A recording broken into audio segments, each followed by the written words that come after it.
Ganamos la Paz es una especie de institucional, pero en lugar de ser de una empresa, es de la última dictadura.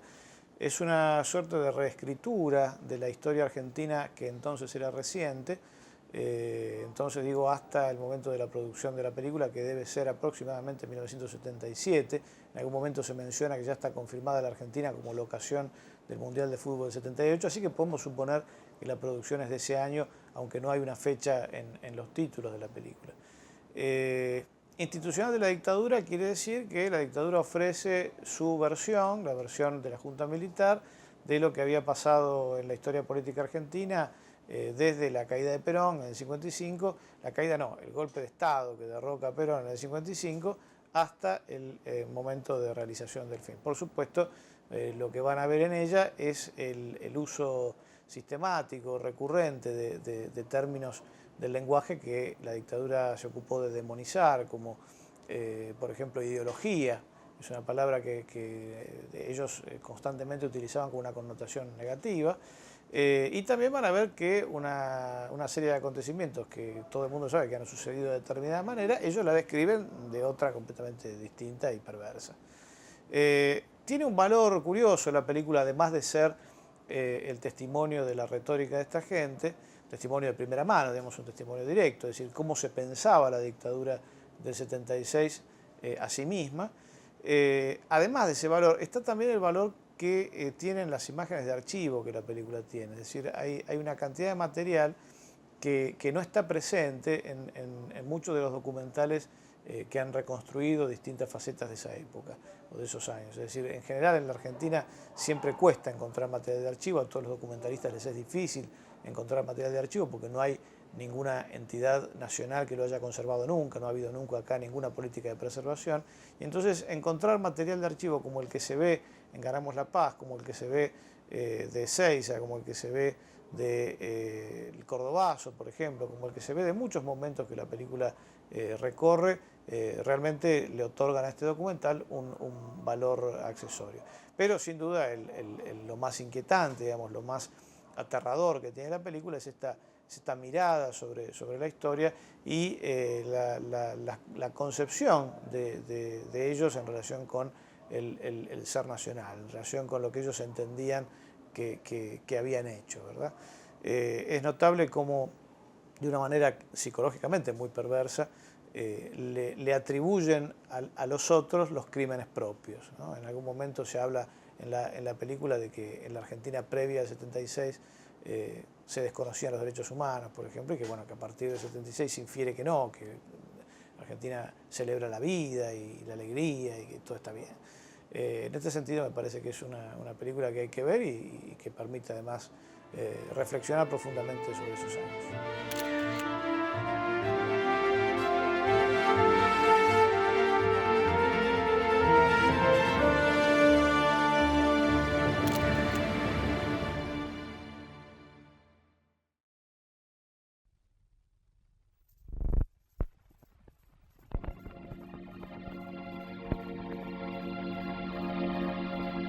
El sol está siempre allí, y su luz ilumina todas las cosas y todos los actos.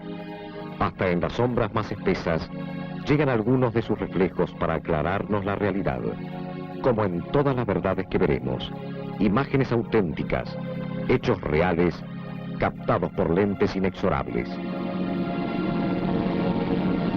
La Argentina es un país privilegiado por la naturaleza, de paz y de trabajo, con todos los paisajes y todos los climas, con montañas y llanuras, y con grandes ríos. Un país donde el hombre argentino fundó sus obras, y donde llegaron extranjeros de buena voluntad para cultivar la tierra, levantar industrias y contribuir al engrandecimiento de nuestra república. Estas tierras ubérrimas atrajeron siempre las miradas codiciosas de los que quisieron conquistarlas y aprovechar sus riquezas, explotar la feracidad de sus praderas, de sus pampas famosas y esclavizar a sus hombres. Pero sus hombres aman la libertad y por ella son capaces de grandes cosas.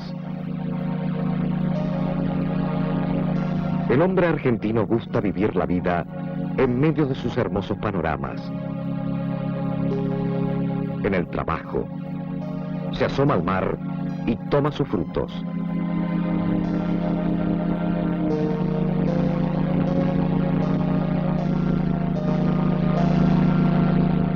Ara los campos, cultiva cereales, recoge los granos y convierte este suelo en la canasta de pan del mundo.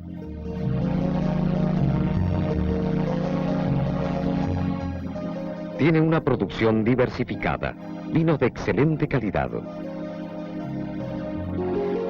frutas famosas en todas partes del mundo.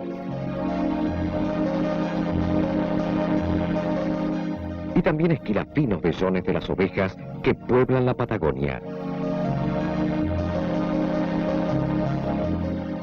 Y obtiene las mejores carnes para su consumo. O industrializa para la exportación hacia los más diversos mercados. A la par que mantiene la hermosa tradición de los gauchos de las pampas.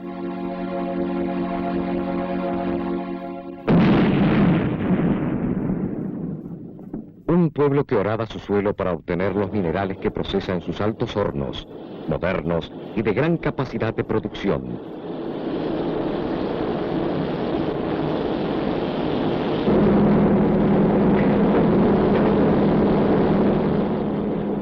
Que emplea técnicas avanzadas en sus plantas industriales, en sus talleres, con una amplia gama de equipos y maquinaria compleja que es operada con idoneidad.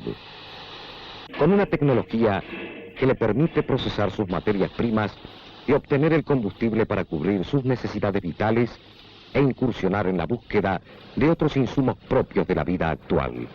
Con una capacidad que se trasunta en el sofisticado equipamiento para la investigación científica y que le ha permitido obtener 3 premios Nobel en las personas de los doctores Carlos Saavedra Lamas, Bernardo Husay y Luis Federico Leluar. Un pueblo que también descuella en las actividades deportivas y exhibe varios campeones en la dura puja del pugilismo, ganando admiración en todas partes. Lo mismo que en el automovilismo de primera línea. O como en el tenis, con figuras que no tienen parangón entre quienes lo practican en las distintas latitudes. O como en fútbol, en cuyas filas abundan figuras de excepción, ganando el derecho de realizar el torneo mundial. Como en polo, asimismo, donde tiene el mayor conjunto de jugadores que exhibe 10 de handicap. O las prácticas hípicas de destacado nivel. En la Argentina se vivía en paz.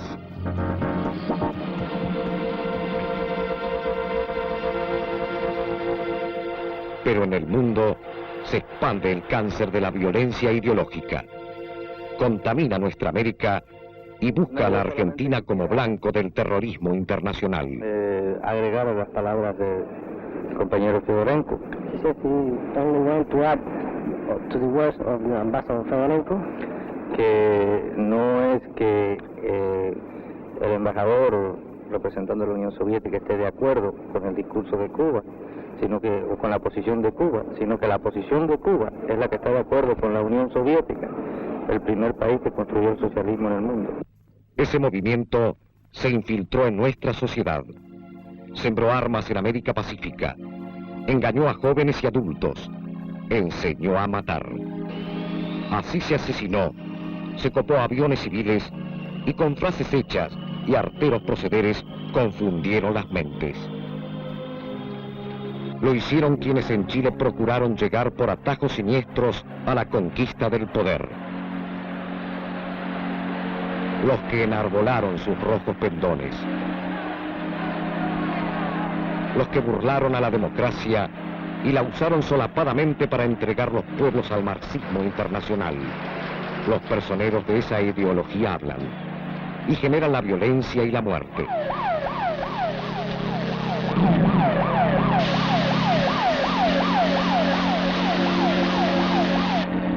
En todas partes hay puños en alto, golpes, sangre, heridos, muertos. La marea siniestra llegó a Oriente Y también se enseñoreó allá la violencia irracional. En todas partes la paz es perturbada. Las autoridades legítimas son desafiadas por los que predican el odio, la destrucción, las soluciones prepotentes.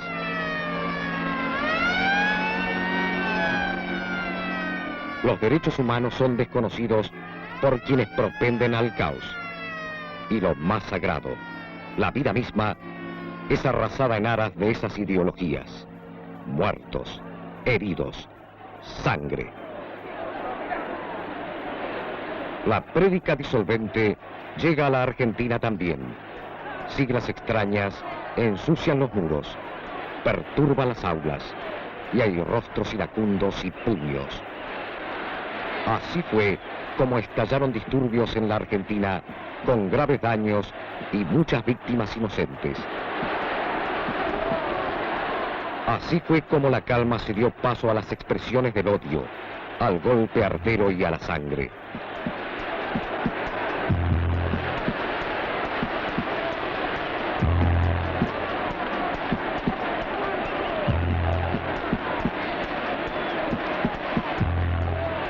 No solamente en Buenos Aires se asentó la violencia.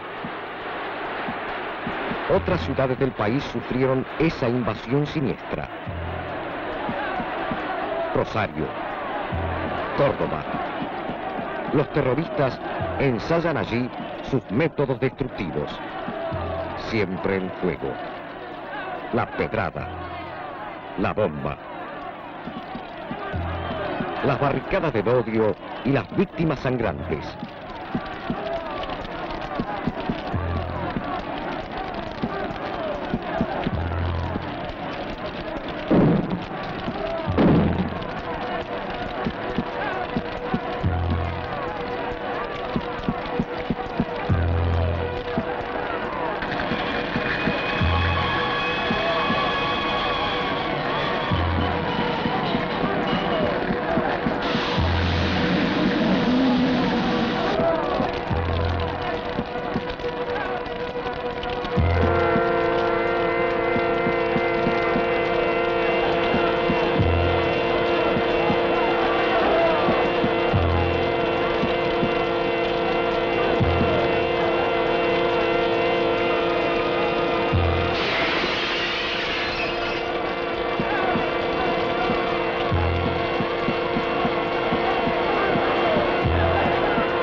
Quedan restos, esqueletos de vehículos incendiados, señales. La pasión malsana busca desde las sombras víctimas precisas, como cuando un alto dirigente sindical metalúrgico cayó bajo las balas asesinas. Le sucedió luego la bomba que destruye.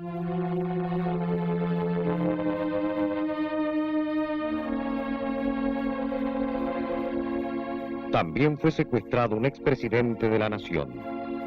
La sociedad argentina se conmovió al comprobar cómo se extendía el cáncer. Un cáncer implacable que provoca muerte.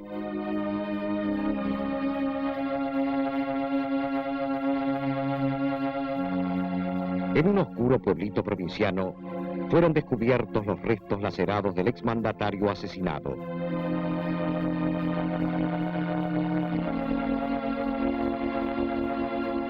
Más horror. La ciudadanía argentina repudia esa crueldad. Tiempo después, en una revista de las bandas subversivas, los delincuentes relataron con todo sadismo cómo habían actuado los asesinos del expresidente argentino. No obviaron detalle alguno sobre ese crimen.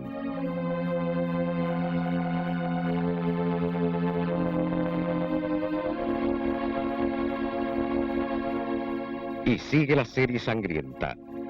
Otro líder sindical de destacada actuación es abatido cobardemente.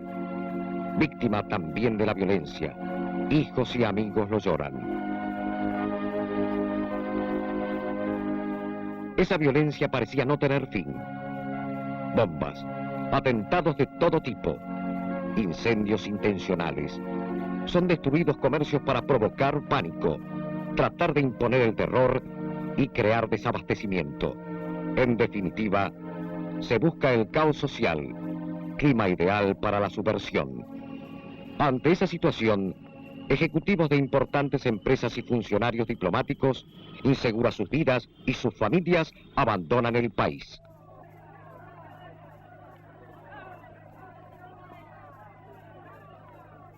¿Ustedes tienen secuestrado al ejecutivo Thompson de la Firestone de Estados Unidos? No sé, no podría decirle, no. Santucho, uno de los capitanes del caos, habla y manifiesta su cinismo. Y la violencia persiste. En Rosario, mediante una emboscada cobarde, asesinan a un general cuando iba a su comando. Las balas también abaten a una humilde mujer. El mismo día, un destacado industrial italiano, padre de 4 hijos, es asesinado después de haber sufrido prolongado cautiverio en manos de delincuentes terroristas. El accionar de esas bandas parecía no tener límites, aunque muchos de sus cabecillas estaban presos, procesados ante la justicia común. Agosto de 1972. La audacia es tremenda. El penal de Rawson, Chubut, es tomado. Coordinadamente copan un avión en Trelew. 30 delincuentes huyen. Santucho, Mena, Quieto, Vaca Narvaja, Osatinsky y otros van a Chile. Entonces, en manos marxistas. Pero retornarán para proseguir sus crímenes. En medio de esa tensión, retorna a Buenos Aires el expresidente Perón. Lo reciben los partidarios de su causa. Y hay elecciones. Asume la presidencia, como resultado de ellas, Héctor Cámpora. Son testigos, mandatarios marxistas de América. Por esa vía, hay infiltración roja en el movimiento popular. El ministro del Interior de ese gobierno es un factor decisivo. Sectores ciudadanos salieron a las calles y plazas para celebrar su triunfo electoral. Y detrás de ellos estuvieron los marxistas enmascarados para retomar las sendas de la violencia. Otra vez las llamas destruyendo, y los puños en alto, y los gritos de odio, y las piedras agresivas, y la provocación descarada.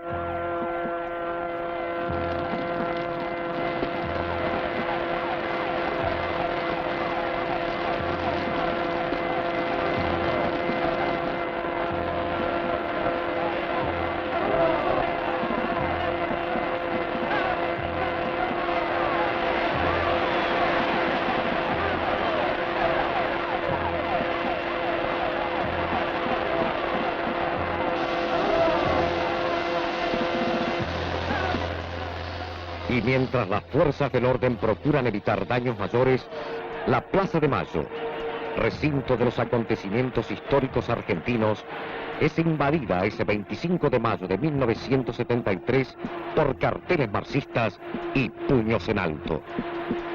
Entretanto, los cómplices de la subversión, encaramados en el gobierno, a la sombra de un equívoco concepto de la libertad, abren las puertas de las cárceles a los delincuentes.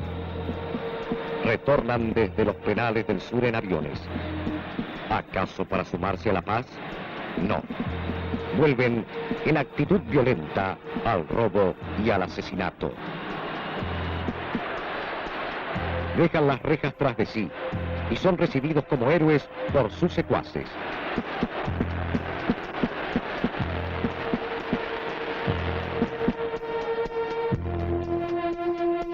Los ideólogos de la violencia no han renunciado al objetivo de alcanzar el poder por cualquier procedimiento.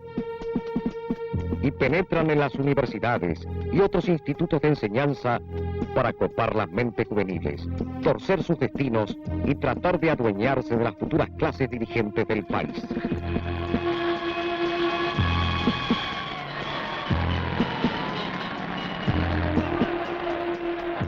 20 de junio de 1973. Perón retorna definitivamente al país. Columnas de manifestantes se vuelcan en las proximidades del aeropuerto de Seiza para darle la bienvenida.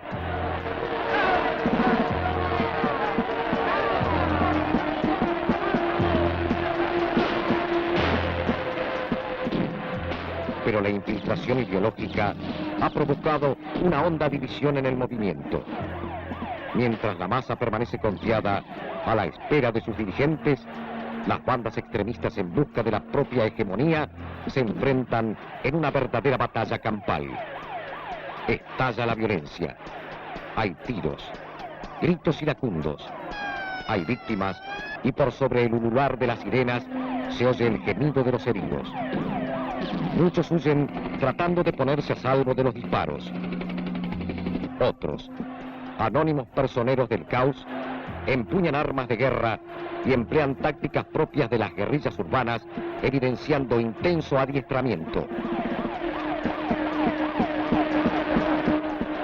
Y hay una víctima principal, la mayoría que permanece azorada, ajena a esta explosión extremista.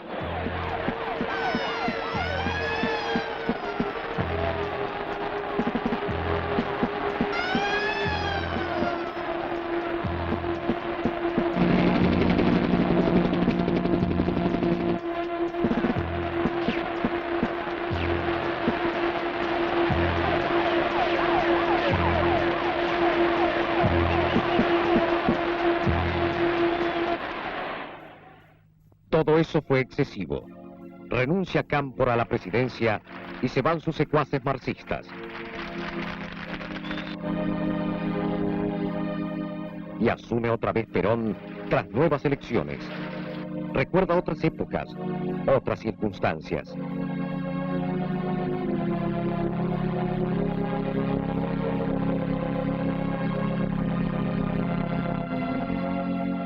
Pero su movimiento ya no es el mismo.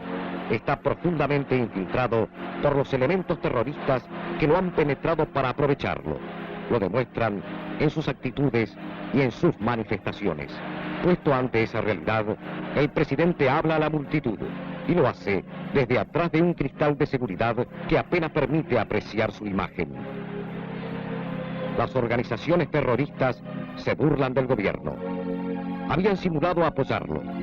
Después, a su sombra, siguieron asesinando. Como cuando mataron a dirigentes gremiales, inclusive máximos conductores de las entidades obreras.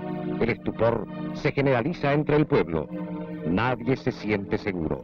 Llega el día del trabajo y Perón reúne a sus seguidores en la Plaza de Mayo frente a la Casa de Gobierno. Les habla y acusa a los infiltrados en su movimiento. Pese a estos estúpidos que gritan, Su censura a la subversión es áspera y directa.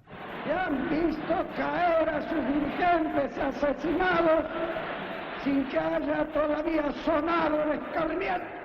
Los grupos subversivos, que en otros tiempos él había alentado y ahora se disimulaban en sus filas, reaccionan ante tan clara alusión. Se van de la plaza y trazan un evidente enfrentamiento con el gobierno legal. Acentúa la subversión marxista su accionar. Hay más masacres. El terrorismo indiscriminado cobra otras víctimas. Caen civiles, militares, sacerdotes. Quieren imponer el terror, paralizar el cuerpo social de la República.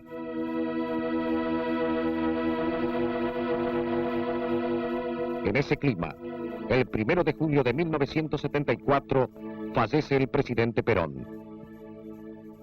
Su viuda, vicepresidente de la Nación, asume el poder ejecutivo según las normas de reemplazo previstas. El gobierno ve acentuar su desgaste en forma persistente e irreversible. Los grupos subversivos pretenden crear una zona dominada en una de las provincias más queridas por los argentinos, Tucumán. Se ocultan en montes y montañas. Pero el ejército argentino es llamado a actuar y en forma contundente aplasta esa pretensión.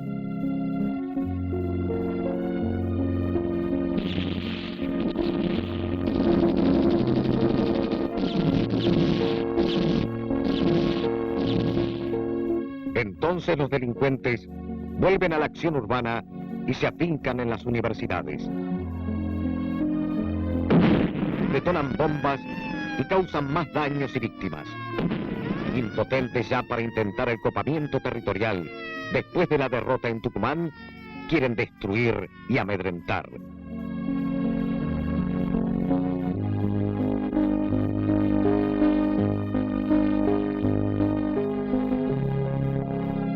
Desafían al gobierno, que no acierta con las medidas adecuadas, y asesinan al propio jefe de la Policía Federal. Continuamente caían víctimas del terrorismo. Entre otros atentados, colocan una bomba cerca de un edificio militar y causan la muerte de un camionero y heridas a pasajeros de un ómnibus. La propia gente del gobierno comienza a rebelarse.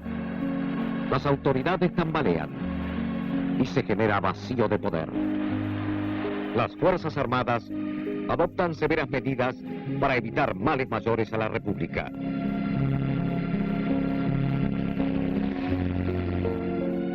Un audaz ataque al arsenal de Monte Chingolo es rechazado con graves pérdidas para las organizaciones subversivas que quedan desmanteladas como fuerza. Es el principio del fin para ellas. Capitán Petrucci, Teniente Primero Espinazi, Sargento Ayudante Cisterna, Soldado Rufolo, Soldado Caballero, Soldado Cecia, y a Dios nuestro Señor, en la inmensurable altura de su majestad, dar el descanso a vuestras almas, y que ilumine al pueblo argentino para que vuestro martirio no sea en vano. Descansen en paz. El gobierno pierde el control de la situación. Los políticos no encuentran soluciones al vacío de poder. Las publicaciones periódicas se hacen eco. Se cierra un periodo oscuro para la historia del país.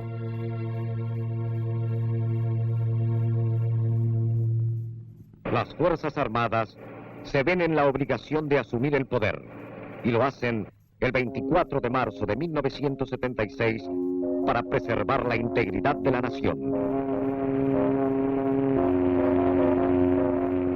Muchos resortes de la delincuencia subversiva se aflojan. Sufre un duro revés cuando un militar cautivo, encerrado durante varios meses en un estrecho foso, logró evadirse para volver a las filas del ejército. La ciudadanía recupera la confianza en las fuerzas del orden. Las autoridades acentúan su acción. Es una vasta contraofensiva de las fuerzas legales.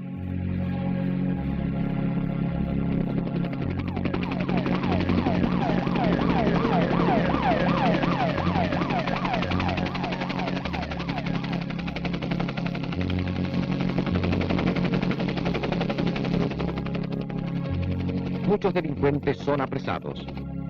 Se les toma armas. Se descubren talleres clandestinos donde las fabricaban o reparaban. La documentación secuestrada a los extremistas pone de manifiesto el peligro en que estuvo la nación. Y también se desbaratan maniobras financieras entroncadas con la subversión. La violencia recorre nuestro tiempo como una trágica manifestación del fanatismo irracional, de la agresión ideológica. A la vista de ese culto despiadado al terror y a la muerte, ¿qué pueden esperar los pueblos a los que ofrecen un sistema fundado sobre el miedo y el desprecio a la vida humana? El horror ha quedado atrás. La sociedad argentina pasó una durísima prueba. Ha llegado el momento de ganar la paz y de preguntarnos, primero, ¿en nombre de qué cayeron los héroes y mártires de esta lucha? Pues cayeron en nombre de Dios, que nos da la vida, en nombre de la patria, que nos brinda todo para vivir en la paz del trabajo y del hogar.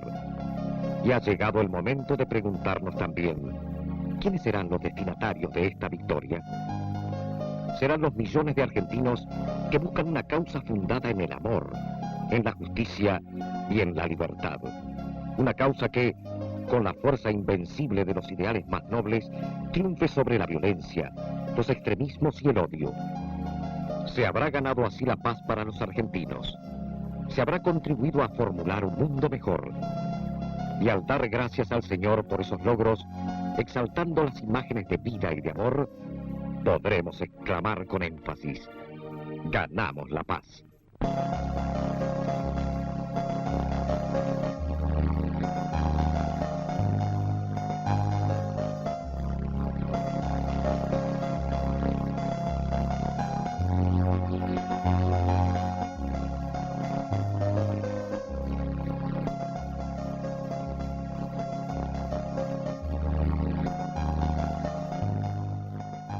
Como parte del ciclo de Historia de un País, acabamos de ver el cortometraje Ganamos la Paz, una película institucional de la última dictadura militar argentina.